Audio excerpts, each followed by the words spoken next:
Recently, Miscellaneous Me put out a video about bartering for the older crowd.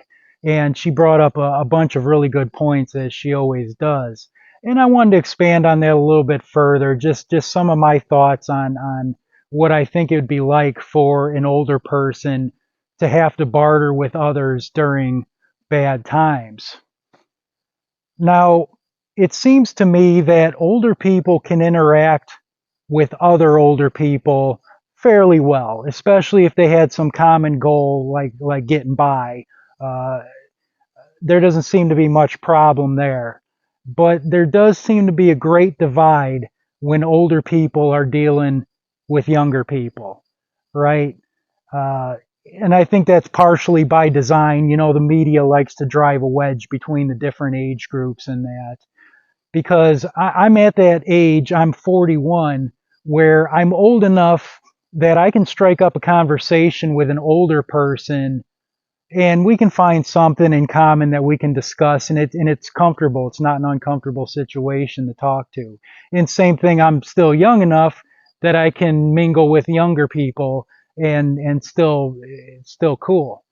But when I see older people trying to work with younger people, it's like oil and water, man. I just there's something really tough there. And I get it, you know, for older people, you know, when you look at these young bedwetters out there, I mean, most of them really deserve a swift kick in the rear end. That's would do them a lot of good. But I guess the longer that I live,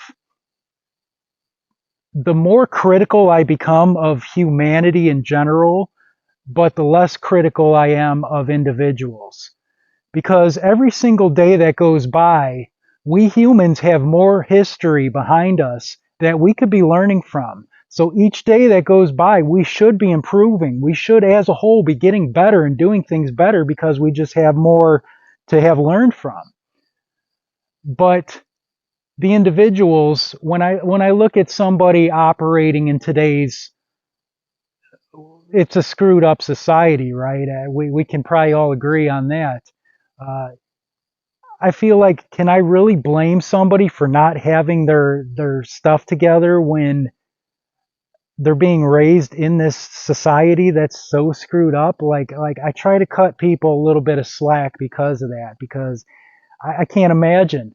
I grew up at the time the technology age was really starting to kick off about when I was in high school. But I grew up in most of my formative years was before there was smartphones and computers and all that stuff. So, you know, me and my brother, sun came up in the morning, we'd throw some beef jerky and an apple in our pockets, hop on our bicycles with our fishing poles and disappear. And we wouldn't come back until we had to be home before dark, you know. So we'd go out fishing and running into other kids and getting in trouble. And but we got to grow up in that kind of world before the technology thing happened. But most young people today, anybody in their 20s, they've been staring at a screen nearly 24 hours a day for like their whole lives. And of course, all that media and all the things they're exposed to is going to have a major effect on them.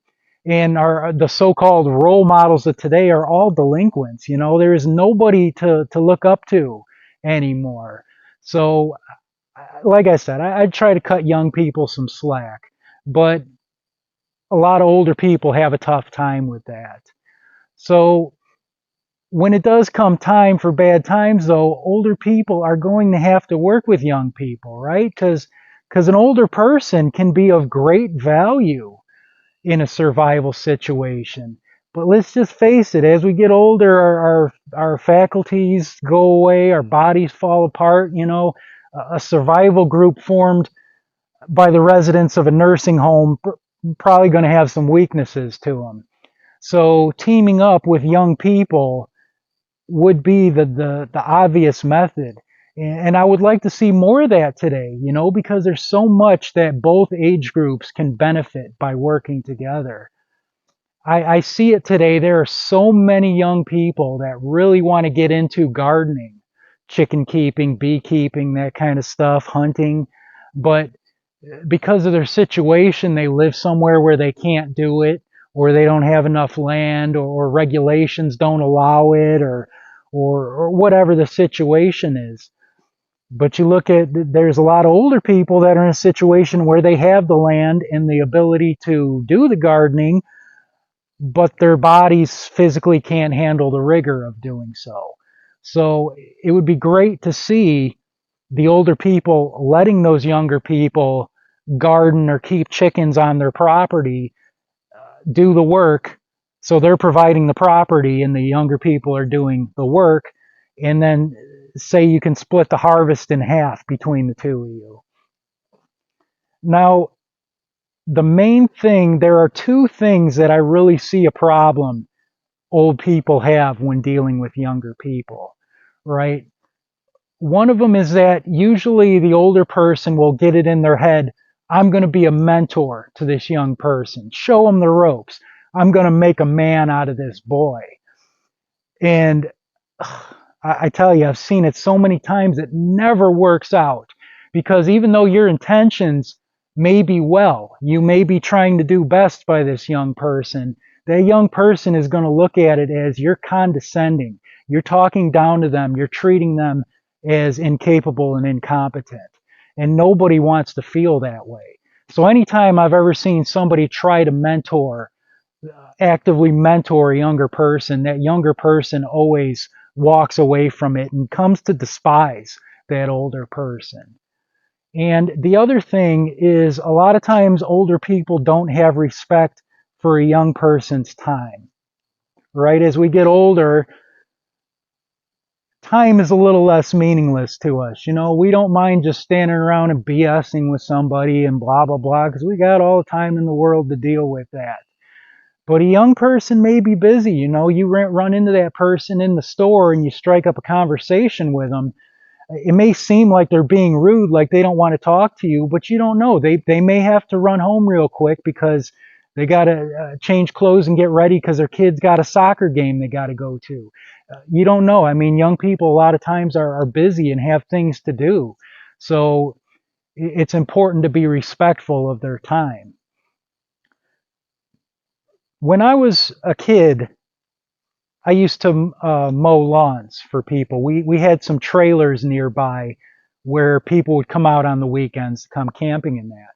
So on Thursday or Friday, I would go and mow their lawns for them. So when they came out Friday evening, it was that was out of the way. So there were two guys specifically that I had a major problem with that broke these two little laws. One of them, he was constantly, every time I would mow the lawn and then go and collect on Friday evening, he was always criticizing everything I did. He was always trying to say, well, you should do this instead. You should do that. This wasn't good enough. Blah, picked everything apart and always trying to, like, he thinks he's teaching me the better way to do things. Drove me nuts. Every week I had to deal with this guy. And then the other one was disrespectful of my time, because, you know, I would go over there and he would chew my ear off for like an hour or two. So, you know, being 13 years old, it's a Friday evening. I want to go collect my $10 and then go hop on my bicycle and meet up with my buddies, right? So not only did I have to, for that $10, actually mow the lawn and do the work of that, but then I had to go and waste an hour or two of my time on this old guy because he was just bored and looking for somebody to talk to. And I tried to do that for him because I knew it meant something to him, but at the same time, it was like, come on, let's get this done with so I can go and do what I want to do. So going back to that example of, say you've got property and you're letting a young person garden it for you or keep chickens on it. You can't be the first rule of trying to mentor them, right? If they're coming there, you can't be always telling them, well, you should do this, you should do this. You can't be demanding. You got to let them do it their way. Even if they screw up, that's okay. You've got to let them fail. You've got to let them go through that process and just let it happen. It's the moment you try telling them how to do things, they're going to grow tired of that and walk right away. And same thing, being respectful of their time. Let's say they're just stopping over to feed and water the chickens or do whatever needs taken care of.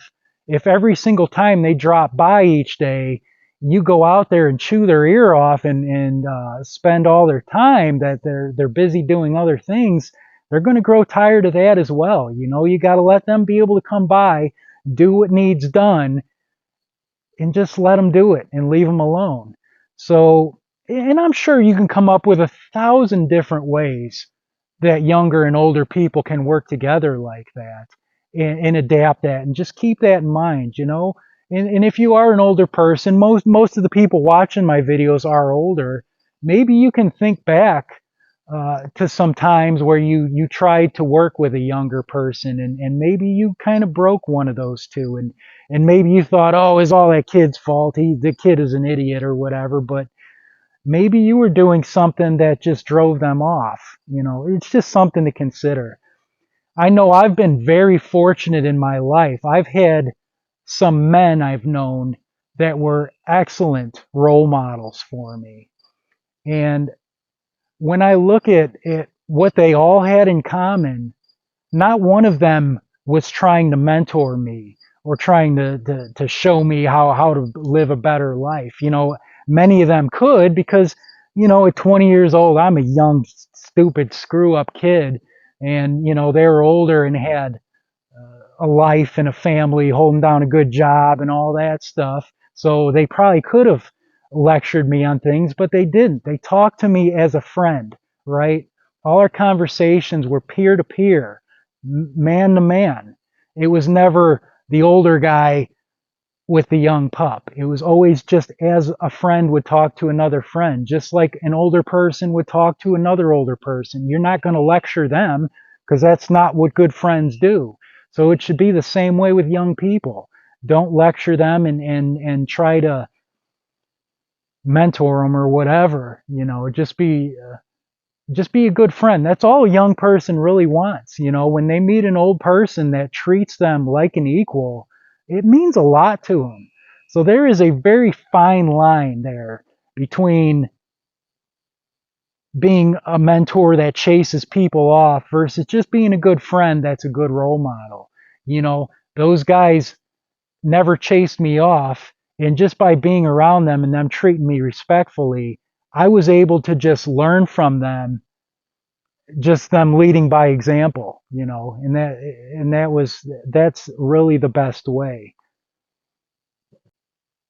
So if you are an older person and you're considering uh, what it would be like to have to barter in a bad situation, or you're interested in preparing for times like that, what I would suggest is start teaming up with young people, you know, that are around your neighborhood and in your family, whatever. Develop a better relationship with them. Find a way. I get it. It's hard. You know, that the generational differences always create difficulties there. But if you can just improve your relationships with younger people, I think it would pay dividends come hard times. And when you're developing that relationship, like I said, try to avoid the mentor mentality and be respectful of their time.